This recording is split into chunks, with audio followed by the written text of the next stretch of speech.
Lucas capítulo 23, versículo 44. Quem encontrou, diga amém. Está escrito assim: E era cerca da hora sexta, e houve trevas sobre toda a terra até a hora nona, e o sol escureceu, e o véu do templo rasgou-se ao meio.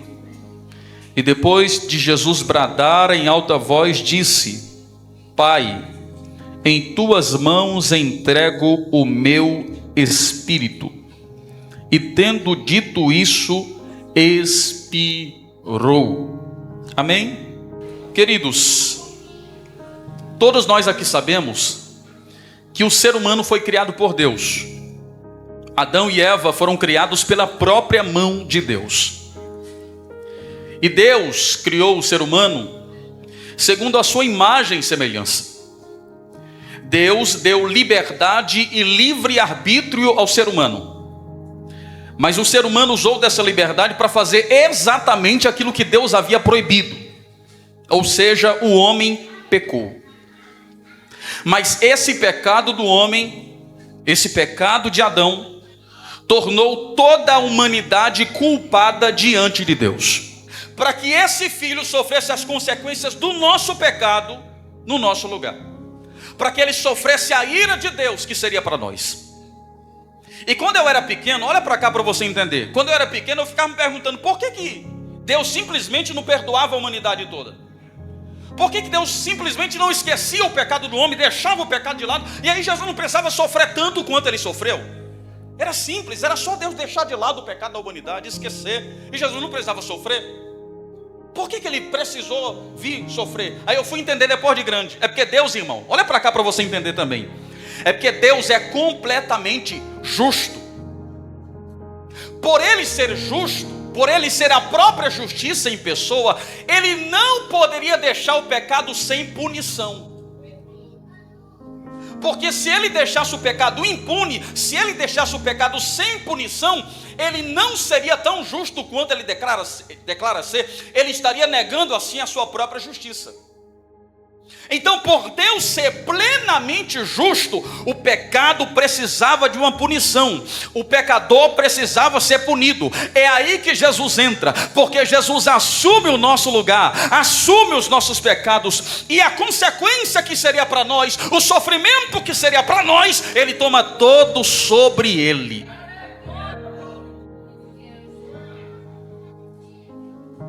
Então Jesus assume o nosso lugar, a nossa culpa, o nosso pecado, e assume assim a nossa consequência. Mas antes de descer à terra para sofrer as consequências do nosso erro, antes de descer, ao longo de todo o Antigo Testamento, a vinda dele, o nascimento dele, a chegada dele foi anunciada. Por exemplo, Isaías capítulo 7, versículo 14, Isaías profetizou dizendo: Eis que uma virgem conceberá e dará luz a um filho, e lhe porás o nome Emanuel, que significa Deus conosco. É Isaías dizendo: ele vai chegar.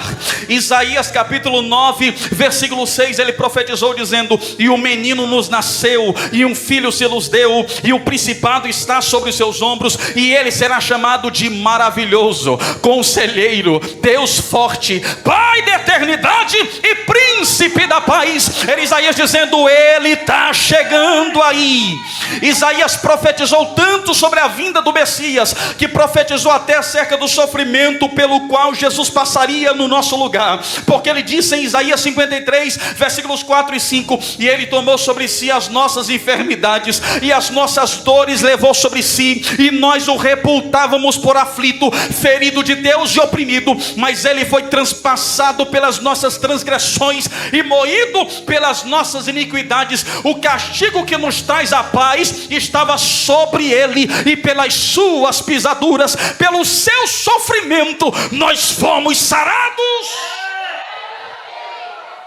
Aleluia! Era Isaías falando do sofrimento que o Messias sofreria no nosso lugar. Aí os profetas foram profetizando sobre a chegada desse Messias. Deus usou o profeta até para dizer o nome da cidade onde Jesus iria nascer, onde a chegada de Jesus a esta terra iria acontecer, porque ele usou Miqueias capítulo 5, versículo 2, ele profetizou dizendo: e tu, Belém Efrata, pequena é entre as milhares de Judá, mas de ti me sairá quem vai reinar em Israel. Era Deus dizendo assim: ô Belém, tu é uma cidade pequena, mas é da pequena mesmo que vai nascer o grande, é da pequena que vai nascer o Salvador. Que Deus gosta de usar coisa pequena para fazer coisa grande. Aí os profetas, depois que profetizaram, se calaram. Deus se silenciou, pelo menos por meio dos profetas literários, profetas que escreveram profecias, que escreveram livros. Esses profetas não escreveram profecias durante 400 anos. Deus pode sim ter usado profetas orais para falar com uma ou outra pessoa dentro desse período, mas profetas que escreveram livros não escreveram por 400 anos. 400 anos depois, na cidadezinha de Belém, uma virgem grávida de 9 meses estava dando à luz a um menino.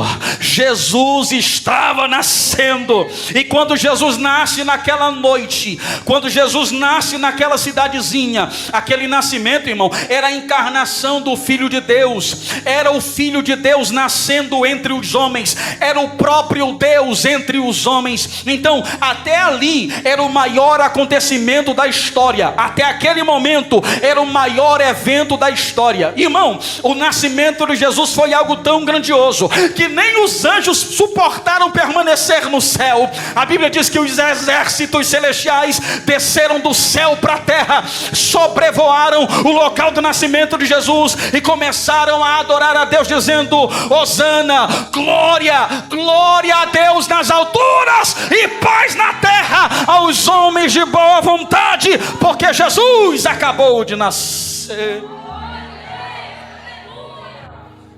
O nascimento de Jesus foi algo tão grandioso que os pastores vieram prestigiar, que os magos depois de um tempo vieram e trouxeram presentes para Jesus: ouro, incenso e mirra. Uma estrela se moveu para guiar esses magos. Foi algo tão grandioso que um reino inteiro se moveu para matar aquela criança que havia nascido. Foi algo tão grandioso que dividiu a história da humanidade em duas partes. Nós estamos quase no ano de 2026. 2026 depois de quê? Depois do nascimento de Jesus, porque foi o nascimento dele que dividiu a história da humanidade em duas partes. Se você não parou para pensar, 2026 que vai entrar agora é depois de Cristo, é 2026 depois do nascimento de Jesus, porque tudo na história é antes e depois do nascimento dele. Sempre que alguém vai falar de um grande nome da história da humanidade, de um rei, de um filósofo, de um imperador, e vai se falar da época em que essa pessoa viveu, a pessoa vai ser obrigada a dizer: o rei tal, o imperador tal, o filósofo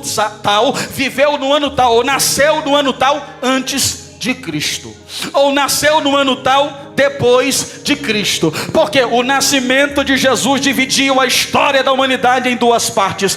Olha para cá, porque o que eu vou falar aqui é muito forte. Muitas vezes na história, um bebê se tornou um rei para governar e salvar uma nação, mas apenas uma vez na história, um rei se tornou um bebê para salvar todas as nações. Esse rei foi Jesus. Aleluia.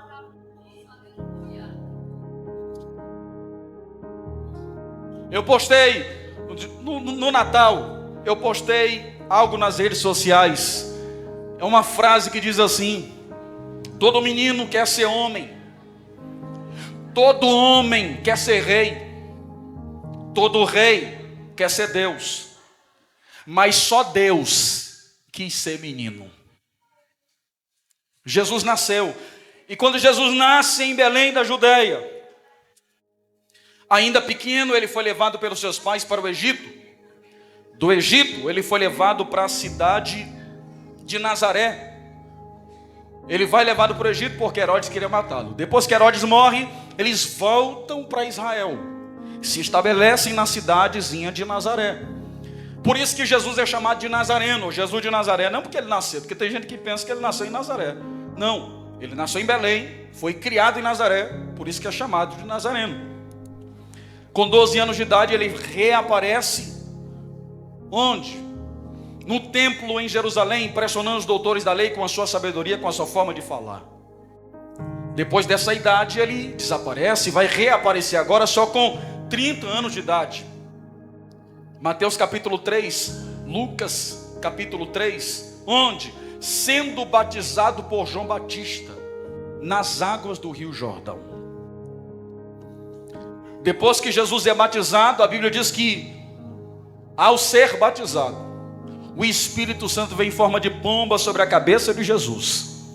E Deus o Pai bradou do céu dizendo: este aí é o meu filho amado em quem eu tenho prazer. Era Deus confirmando o ministério de Jesus. E ao mesmo tempo, é a Trindade sendo revelada numa cena só. Porque tem igrejas por aí que pregam dizendo que a Trindade não existe. Que não existe esse negócio de Pai, Filho e Espírito Santo serem pessoas distintas. Mas a cena do batismo mostra que eles são sim pessoas distintas. Deus é um em essência, porque são três pessoas que compartilham de uma só divindade. Então Deus é um em essência, mas ele subsiste em três pessoas distintas: Pai, Filho e Espírito Santo. E o batismo mostra isso, porque perceba que no batismo as três pessoas se revelam de maneiras diferentes ao mesmo tempo. Por exemplo, Jesus está sendo batizado nas águas, ao mesmo tempo o Espírito Santo vem em forma de pomba, e ao mesmo tempo Deus o Pai brada do céu dizendo: este é o meu filho amado em quem eu tenho prazer. É o Pai, Filho e Espírito Santo se manifestando de maneira diferente ao mesmo tempo, porque a Trindade existe. Quando Jesus, quando Jesus sai das águas batismais, a Bíblia diz que ele foi levado pelo Espírito Santo para o deserto, para ser tentado pelo diabo. Irmão, é o próprio Espírito Santo que leva Jesus para ser tentado pelo diabo. E a Bíblia diz que Jesus venceu todas as tentações pelo poder da palavra, usando a própria palavra contra Satanás. Depois que Jesus encerra o período de jejum e vence todas as tentações ali no deserto, ele sai do deserto e ele inicia o seu ministério. Ele tinha 30 anos de idade. Quantos anos? 30 anos de idade é quando Jesus inicia o seu ministério. E ele convoca os seus primeiros discípulos, começa a pregar e opera milagres. E multidões começam a acompanhá-lo, a segui-lo. E olha para cá para você entender. O ministério de Jesus durou cerca de 3 anos e meio. Durante esse período, muita gente se juntou a ele. Mas muitos críticos se levantaram também, invejosos, que não aguentavam ver o crescimento ministerial de Jesus. Então, a Bíblia diz que os escribas, os fariseus, os principais sacerdotes, os anciãos, começaram a planejar a morte de Jesus. Quem está me ouvindo, diga glória a Deus. Eles se reuniram para planejar a morte de Jesus. E alguém pode olhar e dizer assim: pregador, por que eles odiavam tanto a Jesus? Por algumas razões. Por Jesus pregar de forma extraordinária, pela forma que ele ministrava, pelos milagres que ele realizava, por ele arrebanhar tantas multidões em torno de si em tão pouco tempo. Tudo isso foi gerando uma inveja, um ciúme no coração daqueles homens tão grande, que eles desejavam ardentemente que Jesus morresse. E eles não só desejavam isso, como eles começaram a se reunir para arquitetar essa morte. Jesus sabia que estava prestes a morrer. É 3 anos e meio depois de que ele iniciou seu ministério. Os homens estão planejando a sua morte. Ele entende que a sua morte se aproxima. Ele sabe que vai morrer no dia seguinte, na sexta-feira. Na quinta-feira à noite, ele então chama Pedro, Tiago e João, os mais íntimos entre os seus discípulos, para que juntos eles possam ir a um jardim chamado Getsêmani, que fica até hoje na região do Monte das Oliveiras. Jesus vai para aquele jardim naquela madrugada de quinta para sexta. Para quê? Para orar. Por quê? Porque Jesus sabia que no dia seguinte seria o dia da sua morte. Ele sabia o sofrimento pelo qual ele passaria. Ele sabia que não seria fácil. Ele sabia que a parte humana dele queria desistir daquilo, não queria passar pelo sofrimento. Tanto é que na oração Jesus ainda ora assim: Pai, se possível for, passa de mim esse cálice. O próprio Jesus confessa aos seus discípulos ali: a minha alma está angustiada até a morte. Então Jesus estava em sofrimento intenso, por saber que no dia seguinte sofreria tanto, passaria pela ira de Deus. Então, ao saber disso, ele vai primeiro para a oração, porque ele sabe que é na oração que o crente encontra força para permanecer firme no propósito. É na oração que o crente encontra força para não desistir do chamado. Ele vai para a oração, porque ele sabe que é orando que o crente vence. Olha para cá, irmão. Jesus não precisava orar tanto quanto nós precisamos, mas orava mais do que nós oramos. A vida de Jesus, irmão, era só assim: oração e pregação, oração e pregação, era o tempo todo. Quando você lê os evangelhos, você vai ver ou Jesus pregando ou Jesus orando. Ele tinha vida de oração. Vou te provar. Lucas capítulo 3, a Bíblia diz que Jesus no seu batismo era visto orando. Lucas capítulo 5, versículo 12, a Bíblia diz que Jesus se reservou num lugar solitário e foi orar. Lucas capítulo 6, versículo 12, a Bíblia diz que Jesus se separou num lugar e foi para o monte para orar. Lucas capítulo 9, versículo 18, ele chamou seus discípulos em particular e foram juntos orar. Lucas capítulo 9, versículo 28, ele chamou Pedro, Tiago e João e foram para o monte orar. Lucas capítulo 11, versículo 1, ele se reserva mais uma vez sozinho e vai orar. E quando volta, ensina os seus discípulos a orar, a oração que a gente conhece como oração do Pai Nosso. Lucas capítulo 22, ele está no Getsemane orando. Até na cruz Jesus foi visto orando. Lucas capítulo 23, na cruz Jesus é visto orando. Por quê? Porque os soldados estavam embaixo, aos pés da cruz, zombando de Jesus, e Jesus orou em favor deles, dizendo: Pai, perdoa-lhes, porque eles não sabem o que fazem. Jesus teve vida de oração. Irmão, se Jesus, que era Jesus, orava, quem é você para dizer que não precisa orar? Para achar que vai vencer na vida cristã sem oração? Não vai vencer. Assim como Jesus orava, você precisa orar. Por que Jesus tinha um ministério tão forte? É porque ele nunca quebrou a sua comunhão com o Pai. Estava em contato, em comunhão direta com o Pai em oração. Porque eu costumo dizer que quem não ora, irmão, pensa que tem ministério. E ele até tem, porque o que ele tem é mini e estéreo. Mini porque é pequeno, estéreo porque não dá fruto. Porque para dar fruto tem que ser na base da oração. Você precisa orar. A desculpa de parte da nossa geração para não orar é dizer que não tem tempo para orar. Ah, irmão, não tenho tempo não. A correria é muito grande, é muita coisa para fazer, é muito serviço, é muito estudo, é muita coisa. Não dá tempo para orar. Irmão, não tem tempo para orar, mas tem tempo para o WhatsApp. Não tem tempo para orar, mas tem tempo para o Facebook. Não tem tempo para orar, mas tem tempo para o Instagram, para postar story.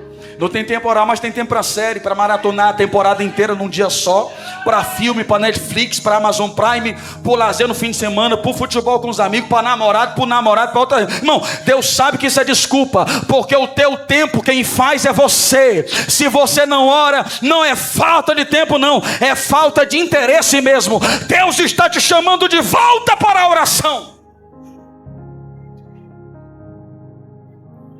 Tem gente aqui que talvez orava de madrugada, subia monte para orar, chamava os amigos para fazer campanha na igreja. Hoje em dia, às vezes, não ora nem para dormir. E às vezes, quando deita e lembra que precisa orar pelo menos uma vez na vida, ele ainda diz assim: ô Jesus, hoje eu estou tão cansado que eu vou orar deitado mesmo, tá? Nem se ajoelha mais. Acho que Jesus falou com alguns aí, né? Jesus está te chamando de volta para a oração. Valorize a oração.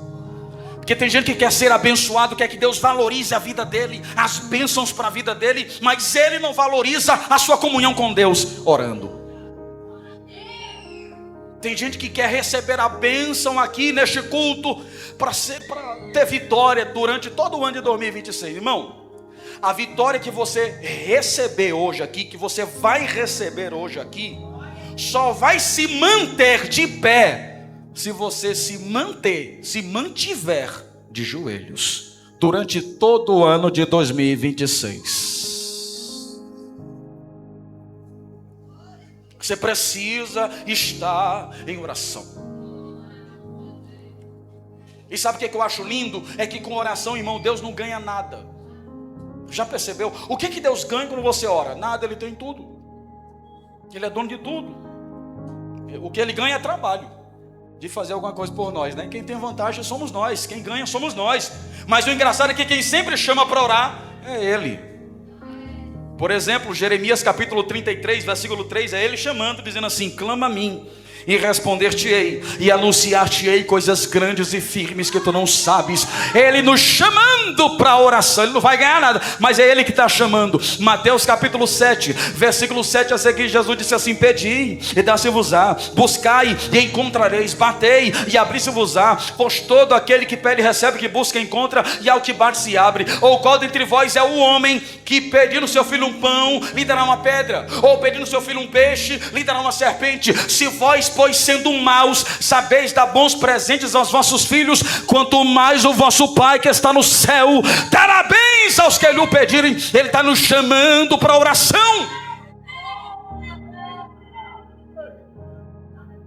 Ele te chama para orar, porque existem coisas que Deus só vai fazer na sua vida quando estiver orando. Então o tempo não é desculpa, o seu tempo quem faz é você. Talvez você que está gastando o seu tempo em coisas que apenas te distraem, que toma o teu tempo, e você às vezes nem percebe que gastou tanto tempo naquilo que não te edificou. Por isso que uma frase de um pastor americano chamado John Piper me chama a atenção. A frase dele diz assim, olha para cá para você entender. A frase diz assim: a maior utilidade das redes sociais será para mostrar naquele grande dia que a falta de oração não era falta de tempo.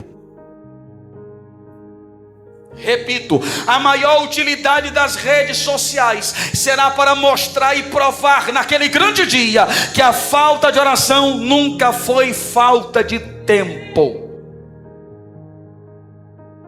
Tempo Deus sabe que você tem. Talvez é você que está usando esse tempo para coisa errada, para não falar com Ele. Jesus está te chamando para a oração. Existem portas que só se abrem através da chave da oração. Tem coisa que Deus quer fazer na tua vida e só não fez ainda porque não te viu orando. Porque o princípio, irmão, é a oração. Está na mão dele a bênção para te entregar. Ele não te viu orando, Ele não vai te entregar. Ah, irmão, mas Ele não já sabe o que eu quero, o que eu preciso, o que eu necessito. Por que Ele não me dá logo? Porque com Ele não funciona assim. Você tem que falar, você tem que descer, você tem que... Ah, irmão, Ele já sabe, mas mesmo assim, Ele quer ouvir da sua boca. Você lembra do cego de Jericó, Lucas 18? Jesus chegou para o cego e perguntou: o que queres que eu te faça? Irmão, tu acha que Jesus não sabia que o cego queria enxergar? Sabia, porque estava na cara, né? Literalmente na cara, nos olhos. E mesmo assim Jesus pergunta: o que queres que eu te faça? Por que Jesus pergunta? Porque Jesus queria ouvir da boca dele, saindo da boca dele em oração. Aí o cego disse assim: eu quero ver, eu quero enxergar. Jesus olhou e disse assim: basta, já orou, veja, a tua fé te salvou. É Jesus dizendo a mesma coisa para algumas pessoas aqui: eu sei o que você quer, eu sei o que você precisa, mas eu só vou fazer depois que isso sair da sua boca em oração. Ore e depois eu faço, fala e depois eu opero. Por que Ele não te dá sem você falar, sem você descer, sem você orar? É porque ele sabe que se Ele ficar te dando bênção sem você orar, você vai se acostumar de receber bênção sem ter comunhão com Ele.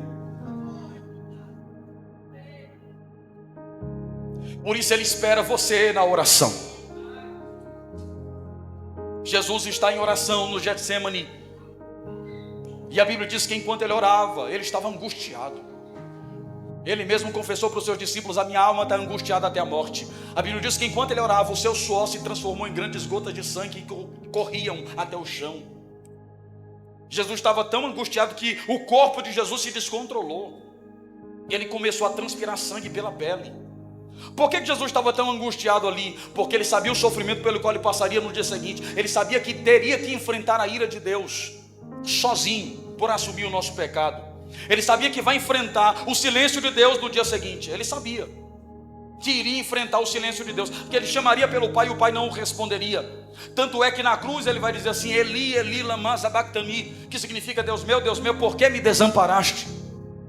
Então é a ira de Deus que ele vai sofrer, o silêncio de Deus que ele vai sofrer, que mais dói no coração de Jesus naquela oração no Getsemane. Por isso que ele estava tão angustiado, que o seu suor se transformou em grandes gotas de sangue. Ele começou a passar a mão no rosto para ver suor e via sangue. Esse fenômeno é chamado de hematidrose pela ciência. É um fenômeno muito raro na literatura médica. Pouquíssimos casos registrados em toda a história. Mas um médico americano, um legista americano, uns anos atrás, fez um estudo e chegou à conclusão de que a hematidrose é rara, mas acontece. Mas ela só pode acontecer quando o ser humano alcança o mais alto nível de desespero, de estresse emocional, de pressão psicológica, acima de uma depressão. Quando chega nesses níveis, ele diz que as veias das glândulas sudoríparas, os vasos sanguíneos que estão debaixo da pele, se rompem, abrem, e o sangue desses vasos se mistura com o suor que vai ser expelido pelos poros, ou seja, ele pigmenta o suor de vermelho. E Jesus começou a suar, a transpirar sangue pela pele. Foi isso que aconteceu com Jesus. A angústia foi tão profunda diante da ira de Deus que ele sofreria, que o seu corpo se descontrolou. A angústia foi tão profunda por saber que vai sofrer as consequências de todo o pecado, que o seu corpo se descontrolou. Foi pensando em mim e você que Jesus aceitou passar por uma angústia tão profunda. E Jesus sofre no corpo dele para um dia você deixar de sofrer no teu. Jesus deixou, olha para cá porque isso é forte. Jesus deixou a sua glória para vir sofrer num corpo mortal. Para quê? Para transformar esse corpo mortal num corpo de glória. Repito, Jesus deixou a sua glória para vir sofrer num corpo mortal, para transformar esse corpo mortal num maravilhoso corpo de glória. Porque no dia do arrebatamento da igreja, nós não seremos só arrebatados, nós também seremos transformados. A Bíblia diz que nós seremos transformados em um corpo incorruptível, imortal, indestrutível, porque está escrito em 1 Coríntios capítulo 15, versículo 51 ao 54, Paulo disse assim: que eu vos conto o mistério, nem todos dormiremos, ou seja, nem todos morreremos, mas todos seremos transformados num momento só, num abrir e fechar de olhos, ao som da última trombeta, pois a trombeta soará, e os mortos ressuscitarão incorruptíveis, e nós seremos transformados, porque convém que o corpo que é corruptível se revista da incorruptibilidade, e esse corpo que é mortal se revista da imortalidade, porque quando isso acontecer, cumpre-se-á a palavra que diz: tragada foi a morte pela vitória. E aí Paulo encerra o texto dizendo: e aí se dirá: onde está, ó morte, a tua vitória? Onde está, inferno, o seu aguilhão? Nesse dia a morte será vencida de uma vez por todas. Jesus no Getsemane sofrendo, suando sangue, angustiado de forma muito profunda. Enquanto ele orava, os seus discípulos dormiam. Ele insistiu para que eles orassem, eles voltavam para a oração, mas dormiam. Até que Jesus os mandou levantar. Disse assim: levanta, porque o traidor se aproxima. Era Judas que já estava trazendo com ele os soldados que o levariam para ser julgado, condenado, preso e morto. Quando Judas chega trazendo com ele os soldados, Judas já tinha vendido Jesus por 30 moedas de prata. Sabe o que significa 30 moedas de prata? Na lei era equivalente ao preço de um escravo. Jesus é vendido como escravo pelo seu próprio amigo. E Judas vem trazendo com ele os soldados e beija o rosto de Jesus no lado. Beija o rosto de Jesus, para quê? Para mostrar aos soldados quem eles devem prender ali. O beijo era para sinalizar, porque Jesus não estava sozinho, ele estava com outros 3 discípulos, e os discípulos eram literalmente discípulos, eles queriam ser iguais ao mestre, então a roupa era igual, o cabelo era igual, a barba era igual, eram muito parecidos com Jesus. À noite, de madrugada, era difícil de discernir quem era Jesus e quem eram os discípulos, por isso que Judas, que era mais íntimo, que era mais chegado, que conhecia Jesus pessoalmente, levou os soldados e dizia assim: ó, quando eu chegar lá, como você vocês não sabem quem é Jesus, vocês vão ficar com dúvida lá, eu vou beijar o rosto de Jesus, e aí vai ser um sinal para vocês, que é esse que vocês têm que prender. Então o beijo sinaliza, e quando ele beija o rosto de Jesus, os soldados vêm e prendem a Jesus. Só que sabe o que é que me chama a atenção? É que a Bíblia diz que no momento em que Jesus foi beijado no rosto por Judas, o beijo da traição, naquele momento Jesus, irmão, poderia olhar para Judas e dizer assim: traidor, traíra, infiel, desleal, falso amigo, hipócrita. Mas Jesus olhou para Judas e disse algo diferente. Jesus olhou para Judas no momento da traição, sabendo que estava sendo traído, olhou para ele e disse assim: amigo, amigo, por que você veio? Jesus chamou o traidor no momento da traição de amigo. O que é isso? Loucura? Não, humildade. Qualquer outro aqui, irmão, qualquer um de nós aqui chamaria Judas de outra coisa. Jesus chamou de amigo, companheiro. Ele pergunta: amigo, por que você veio? Quando ele ouve isso de Jesus, irmão, o coração de Judas treme. Tanto é que ele foi devolver as moedas lá, arrependido e tal. O coração dele tremeu. Jesus chamou amigo. Por que você veio? Nunca houve alguém na terra tão humilde quanto Jesus.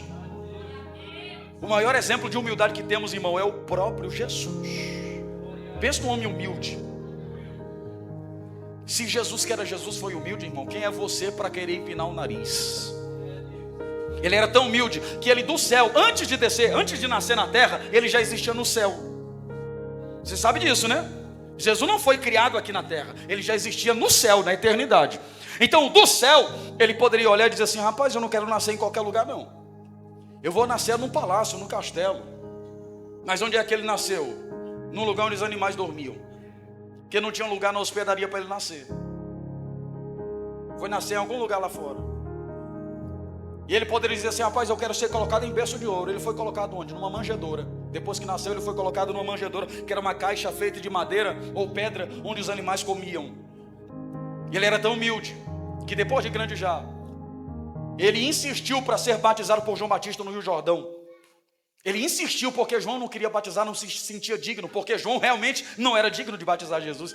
E Jesus insistindo para ele batizar, mesmo sabendo que o batismo de João era para arrependimento de pecado, ele não tinha pecado nenhum, e mesmo assim insistiu até que ele foi batizado. Jesus era tão humilde que quando ele foi chamar os homens para serem seus discípulos, para serem seus apóstolos, ele poderia chamar a elite da época, os ricos, os graduados, os formados, os letrados da época. Mas ele chamou quem? Homens e doutos, iletrados, semi-analfabetos, simples pescadores, cobrador de imposto, gente que era rejeitada pela sociedade para serem os seus apóstolos. Ele era tão humilde, que uma vez ele bateu um papo com a mulher samaritana e tratou ela com carinho, mesmo sendo tratado por ela com grosseria, porque ele chegou pedindo água para ela, lá em João capítulo 4, chegou pedindo água para ela olhou e disse assim: como sendo tu judeu, pede água para mim que sou mulher samaritana, rapaz? Porque havia uma rixa entre judeu e samaritano na época. Como sendo tu judeu, pede água para mim que sou mulher samaritana?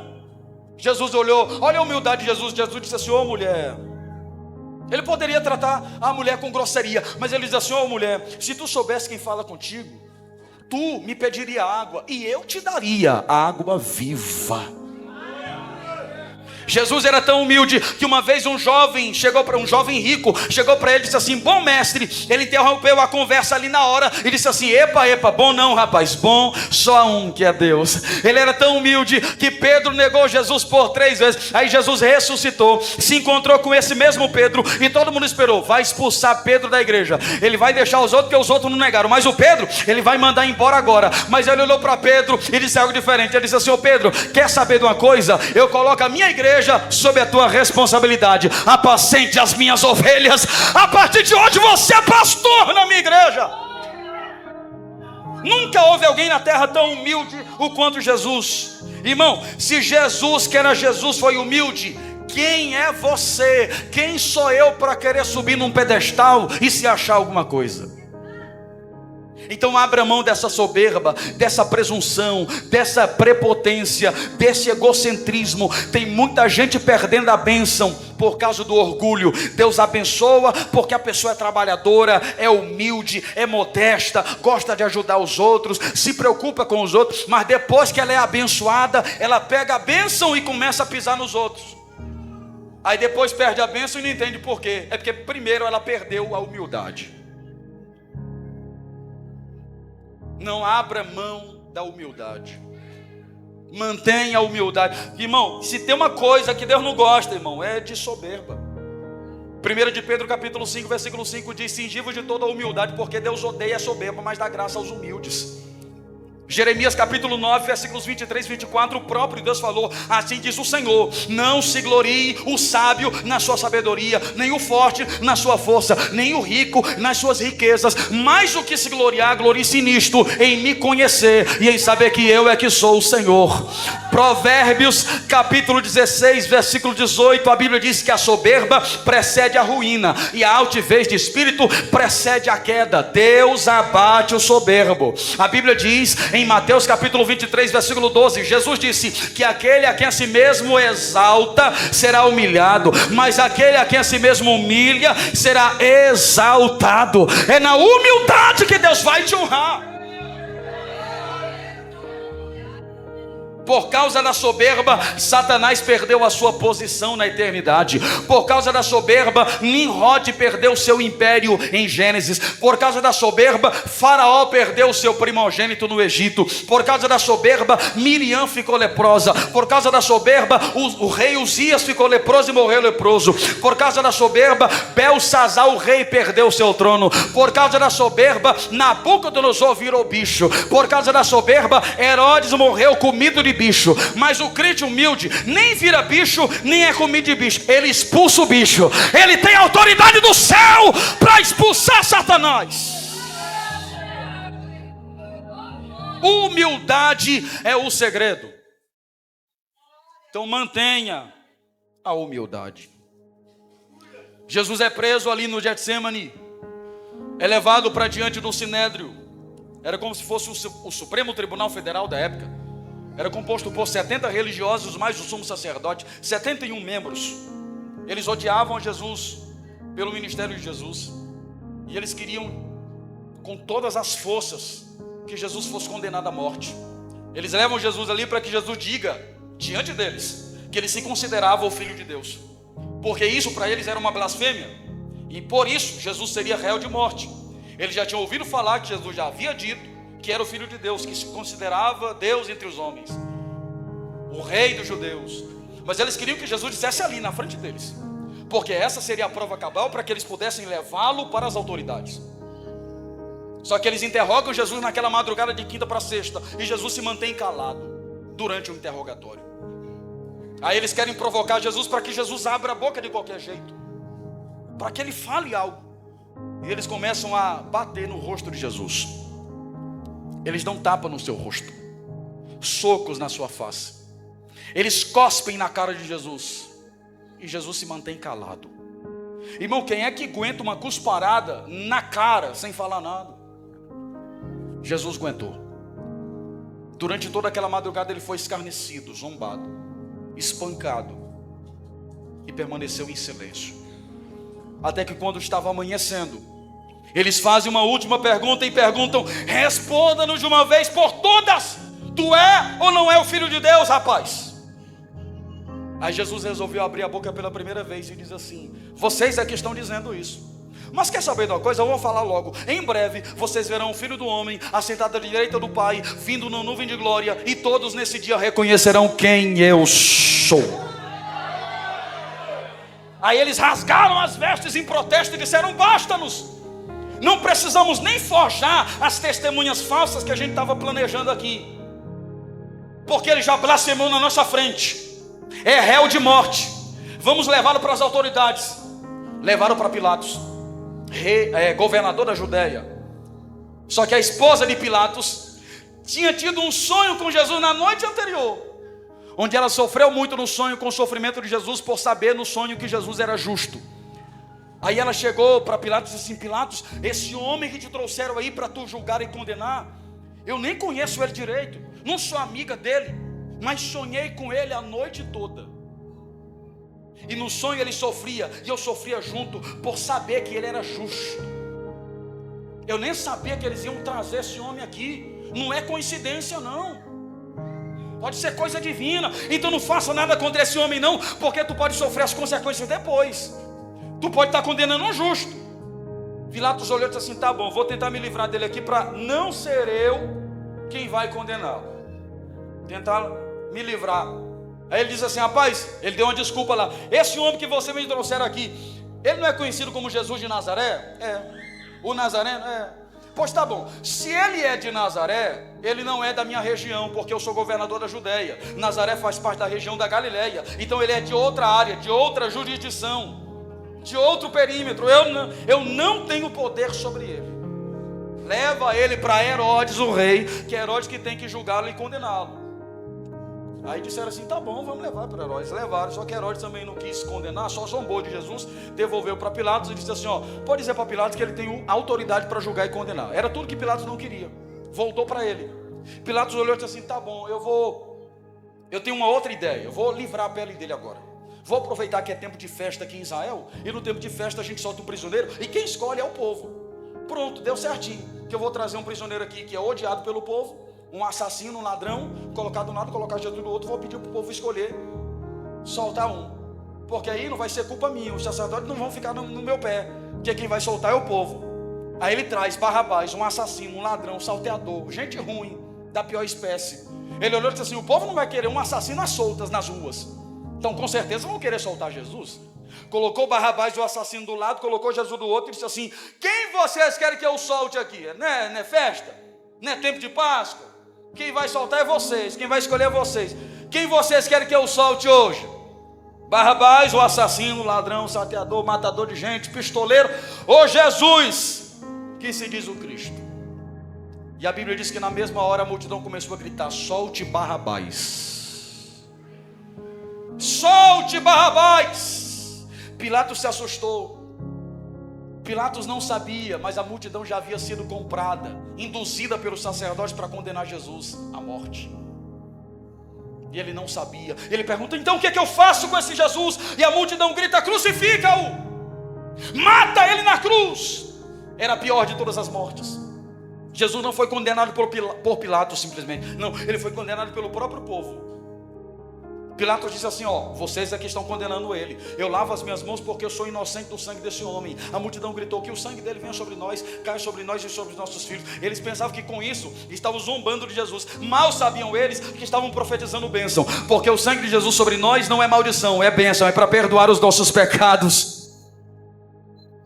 Jesus então é entregue por Pilatos aos soldados, porque antes de ser crucificado ele seria açoitado. Jesus é levado para o tronco. O tronco era uma madeira que era fincada no chão e ficava do lado de fora, mais ou menos dessa altura, onde o prisioneiro era acorrentado mãos e pés. As suas roupas eram retiradas, às vezes deixava apenas um pano cobrindo as suas partes íntimas, deixava as costas totalmente expostas. 2 soldados romanos vinham atrás, cada um com um chicote na mão, um chicote romano chamado de azorrague. Azorrague era um chicote que tinha 8 ou 9 tiras nas suas pontas, e ao longo das tiras haviam lascas de ossos, lascas de chumbo, dentes de carneiro e ganchos de ferro. Então quando o soldado bateu nas costas de Jesus com o chicote, com a azorrague, o chicote não batia e voltava, não, o chicote batia e cravava na carne, segurava a carne, pelas lascas de chumbo, de ossos, pelos ganchos de ferro, entrava na carne. O soldado então era obrigado a puxar com força, consequentemente arrancando a carne, o couro, a pele de Jesus. Com poucos açoites, as costas de Jesus começou a ficar em carne viva, o sangue escorrendo pelo chão. Com pouco tempo os pés de Jesus, irmão, foi fazendo uma poça de sangue aos seus pés. O ser humano tem 5 litros de sangue normalmente no corpo. Jesus perdeu muito disso, e ele é açoitado pelo menos 39 vezes. 39 açoites, 39, mais de 400 cortes em seu corpo. Todas as partes do corpo estavam cortadas. Depois eles pegaram uma coroa de espinhos, forçaram na cabeça de Jesus, pegaram um caniço, uma vara, bateram na cabeça de Jesus para que a coroa entrasse, espancaram o rosto de Jesus. A profecia de Isaías diz que Jesus não pareceu mais um ser humano, de tão desfigurado que ficou o seu rosto. Depois eles pegaram esse caniço, forçaram Jesus a segurar e disseram assim: agora tu é rei. Porque o rei, para ser rei, precisa de coroa, está aí a tua coroa de espinho. Precisa de um cetro na mão, está aí o teu cetro, essa vara. Mas precisa de um manto real. Pegaram um pano vermelho e cobriram. E começaram a zombar, dizendo: salve o rei dos judeus. E depois pegaram a cruz, o madeiro, colocaram nas costas de Jesus e o obrigaram a carregar o instrumento da sua crucificação, da sua morte, por 1 quilômetro de distância praticamente, pela via dolorosa, que era uma estrada de pedras de ponta fina em Jerusalém, que dava acesso ao Calvário, aonde ele seria crucificado. Ele carrega aquela cruz, 8 e pouco da manhã, debaixo do sol, caindo e levantando provavelmente, porque Jesus estava muito fraco, tinha dificuldade em carregar a cruz. Tanto é que forçaram um outro homem a carregar a cruz com Jesus, Simão Cirineu, provavelmente um negro, porque era da região africana de Cirene, onde só haviam negros. Então eles olham para o negro e dizem assim: ó, é tu que vai carregar. Pensando que era uma desonra, mas era uma honra, era um privilégio. E os soldados não sabiam que estava dando um privilégio para aquele homem. E alguém pode olhar e dizer: ô irmão, Jesus foi tão fraco que não conseguiu carregar a própria cruz, precisou de alguém para carregar a cruz com ele, precisou da ajuda de Simão. E quem disse que foi Simão que ajudou Jesus a carregar a cruz? Na verdade era Jesus que estava ajudando Simão a carregar a cruz. Por quê? Porque a cruz nunca foi de Jesus, a cruz era de Simão, a cruz era nossa. Então era Jesus ali que estava ajudando Simão a carregar. Quando chega no Calvário, tira uma cruz das suas costas, deita uma cruz no chão, deitam Jesus por cima da cruz e pregam as suas mãos e os seus pés na cruz. Jesus é suspenso, é levantado, 9 horas da manhã de uma sexta-feira. Jesus agonizou na cruz, em dor intensa, sofrimento intenso, por 6 horas. 6 horas, irmão, de sofrimento parece uma eternidade. 6 horas depois, na hora 9, Jesus disse: está consumado. Tetelestai, no grego, que significa dívida paga. A dívida que nós tínhamos com Deus era Jesus dizendo: eu acabei de pagar com o meu próprio sangue. Está consumado. Em seguida ele disse assim: Pai, nas tuas mãos eu entrego o meu espírito. E ali ele morreu. Quando Jesus morre, a história não termina assim, porque Jesus é tirado da cruz e é sepultado, é colocado no túmulo de José de Arimateia, que era um senador da época que seguia a Jesus, que era um cristão. E ele empresta o sepulcro para que Jesus fosse colocado lá por um tempo. Ou seja, o sepulcro não era de Jesus, era emprestado só. Jesus sabia que ia morrer e não se preparou, não comprou um sepulcro. A família de Jesus não comprou um sepulcro, pegou emprestado. Por que pegou emprestado? Porque Jesus sabia que não valeria a pena comprar uma coisa que ele ia usar tão pouco tempo. Não valeria a pena comprar uma coisa que ele ia usar só um fim de semana. Era melhor pegar emprestado mesmo. Porque Jesus morreu na sexta-feira, 3 horas da tarde. Passou a sexta-noite, ele estava sepultado. Passou o sábado inteiro, ele estava no sepulcro emprestado. Mas domingo de manhã, ele já estava dizendo assim: eu já quero devolver o sepulcro que eu peguei emprestado. Domingo de manhã, Maria Madalena foi até o sepulcro e a pedra estava removida. O lugar estava aberto, o túmulo estava vazio. Maria Madalena pensou assim: roubaram o corpo do meu mestre. Roubaram o corpo de Jesus, irmão. Nem passou pela cabeça dela de que Jesus poderia ter ressuscitado, porque ela pensou assim: não, enquanto ele estava vivo, ele conseguia ressuscitar os mortos. Mas ele, depois de morto, como é que vai ressuscitar a si mesmo se ele está morto? Então na cabeça dela não fazia sentido ele ter ressuscitado. Ela pensou assim: roubaram o corpo morto dele, porque ele era famoso. Levaram o corpo de Jesus. E ela começou a chorar. E enquanto ela chorava, anjos apareceram na frente dela, 2 varões vestidos de branco, mas eles estavam em forma humana, então eles pareciam homens. Quando ela abriu os olhos e viu eles na frente, ela pensou assim: são os ladrões do corpo do mestre. E ela começou a apontar o dedo para eles, acusando-os do roubo. E ela chorava e dizia assim: para onde você levar o corpo do meu mestre? Para onde você levar o corpo de Jesus? Enquanto ela chorava, os anjos sorriram dela e disseram assim: ó mulher, por que procura entre os mortos aquele que já está vivo? Ele não está mais aqui, ele já ressuscitou. Ele está de pé.